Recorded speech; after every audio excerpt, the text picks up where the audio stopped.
This mobilization is called a couch stretch. There are two parts I'm going to show you. Both of these are working on hip extension. So it's going to be really important, especially for any kind of athletic lifts or running.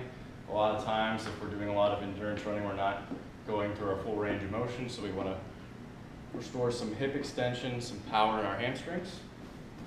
So with this, you can use a mat to protect your knees. I'm going to work on my right hip flexor, or the side closest to you, putting my foot up on the wall and turning my toe in when I do that. And then I'm going to put a pad underneath my knee here. I'm going to work on getting my opposite foot out as far as I can in a stable position.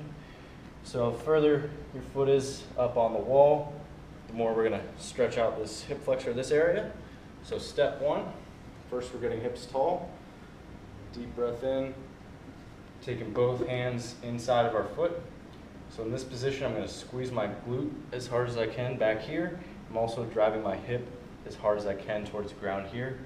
You're going to feel a big stretch in the front of this hip area right here, my hip flexor. So first, spend about a minute of time here. You can break that up into however many sets you need to. Second position is really going to dial up that hip flexor a lot more. So I'm going to push back, is getting my hips up as tall as I can. Deep breath in, as close as I can get to that wall, or as much as I can open up that hip flexor while being in a good position. So from here, I'm just going to camp out, focus on deep breathing, getting a little more range of motion, pushing back if I can, just to work on that hip flexor.